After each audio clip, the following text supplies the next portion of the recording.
नमस्कार, मिशन दर्पणमा स्वागत छ। अब आज दिनभरका खबरहरू। सामाजिक सद्भाव र धार्मिक सहिष्णुता कायम राख्ने उद्देश्यले आज कोहलपुरमा सद्भाव रैली सम्पन्न भएको छ। यसैगरी भोलि बिहान नेपालगञ्जमा सद्भाव रैली आयोजना गरिने भएको छ। जिल्ला प्रशासन कार्यालय बाँकेको समन्वयमा बसेको सर्वदलीय तथा सर्वपक्षीय बैठकले बिहान 7:30 बजे बीपी चोकदेखि धम्बोजी चोकसम्म रैली निकाल्ने निर्णय गरेको हो। प्रमुख जिल्ला अधिकारी दिलकुमार तामाङका अनुसार सुनसरी, सिराहा लगायतका स्थानमा देखिएका सद्भाव विरोधी गतिविधि बाँकेमा दोहोरिन नदिन र नागरिक बीच आपसी एकता कायम राख्न यो पहल गरिएको हो। बैठकले सार्वजनिक स्थानमा डीजे बजाउन र हतियार प्रदर्शन गर्न नदिने पूर्व निर्णयलाई कडाइका साथ कार्यान्वयन गर्ने निर्णय पनि गरेको छ। बैठकमा राजनीतिक दल, विभिन्न धर्मगुरु तथा सामाजिक अगुवाहरूको सहभागिता रहेको थियो। कर्णाली प्रदेशका नवनियुक्त मुख्यमन्त्री मङ्गलबहादुर शाहीले पदभार ग्रहण गरेको 2 दिन बितिसक्दा पनि मन्त्री परिषद विस्तार भने अझै हुन सकेको छैन। सत्तारूढ नेकपा र नेकपा एमाले बीच मन्त्रालयको भागवण्डामा सहमति नजुर्दा मन्त्रीमण्डल गठन अन्यलमा परेको हो। एमालेको समर्थनमा मुख्यमन्त्री नियुक्त भएका शाहीले बुधबार एक्लै पद तथा गोपनीयताको शपथ लिएका थिए। मन्त्रालय बाँडफाँड टुङ्गिएपछि मन्त्री चयन प्रक्रिया अघि बढ्ने बताइएको छ। एमालेले 4 मन्त्रालयमा दाबी गरिरहेको छ भने नेकपाले मुख्यमन्त्री सहित 3 मन्त्रालय आफ्नो भागमा हुनुपर्ने अडान राखेको छ। प्रधानमन्त्री बालेन शाहले सुनसरी सहित विभिन्न जिल्लामा देखिएको पछिल्लो संवेदनशील अवस्थालाई समाधान गर्न सरकार उच्च सतर्कताका साथ काम गरिरहेको बताएका छन्।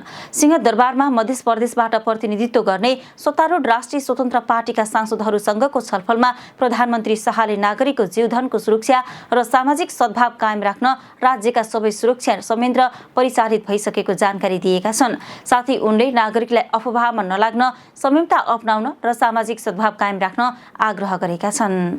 देशका विभिन्न स्थानमा खाना पकाउने एलपीजी ग्यासको अभाव देखिन थालेको छ। बजारमा ग्यास नपाएपछि उपभोक्ताहरू सप्लायर्सको लाइनमा बस्न बाध्य भएका छन्।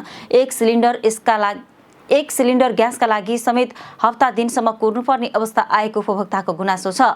नेपाल आयल निगमले असार अन्तिमदेखि भरि सिलिन्डर वितरण सुरु गरेपछि माग बढेको र साउनको पहिलो सातादेखि बजारमा आपूर्ति समस्या देखिएको हो। तर निगमले भने बजारमा ग्यासको कुनै अभाव नरहेको दाबी गर्दै आएको छ। सुनसरीको देवानगञ्ज घटनापछि मधेसमा देखिएको संवेदनशील अवस्था बीच संयुक्त विद्यार्थी संगठनहरूको काठमाडौँमा सद्भाव रैली निकालेका छन्। माइतीघर मण्डलामा आयोजित रैलीमा विद्यार्थीहरूले हातेमालो गरौँ, देश बनाऊ लगायतका नारा सहित सामाजिक एकता र सद्भावको सन्देश दिएका हुन्। सहभागीहरूले हिन्दू, मुस्लिम दाजुभाइ कोही छैन पराई लगायतका सन्देश लेखिएका प्लेकार्ड प्रदर्शन गर्दै देशभर हिंसा रोक्न र राष्ट्रिय एकता कायम राख्न अपील गरेका छन्। राष्ट्रिय सभाको बैठक साउन 18 गतेसम्मका लागि स्थगित भएको छ। आज बसेको बैठकमा अध्यक्ष नारायण प्रसाद दाहालले अर्को बैठक साउन 18 गते सोमबार दिउँसो 1:15 बजे बस्ने गरी स्थगित भएको जानकारी दिएका छन्। बैठकले पूर्व उपप्रधानमन्त्री तथा सांसद गोपाल मान श्रेष्ठको निधनप्रति शोक प्रस्ताव पारित गरेको छ। साथै शिक्षा तथा खेलकुद मन्त्री सस्मित पोखरेलले सांसदहरूले उठाएका प्रश्नहरूको जवाफ दिएका छन्। कुवेतमा भएको ड्रोन आक्रमणमा परि एक नेपालीको ज्यान गएको पुष्टि भएको छ। तेह्रथुमका 44 वर्षीय सोमकुमार तामाङको आक्रमणमा मृत्यु भएको कुवेत स्थित नेपाली दूतावासले जनाएको छ। गाडी चालकको रूपमा कार्यरत तामाङको शव स्वदेश ल्याउने प्रक्रिया सम्बन्धित निकायसँग समन्वय गरेर अघि बढाइएको दूतावासले जनाएको छ। साथै कुवेतमा रहेका सबै नेपालीलाई स्थानीय सरकारले जारी गरेका सुरक्षा निर्देशिका पालना गर्न, संयमित रहन र सुरक्षित स्थानमा बस्न दूतावासले आग्रह गरेको छ। लगातार 4 दिनको गिरावटपछि आज शेयर बजार दोहोरो अङ्कले उकालो लागेको छ। नेप्से परिसूचक 12.96 अङ्कले बढेर 2685.54 बिन्दुमा पुगेको हो।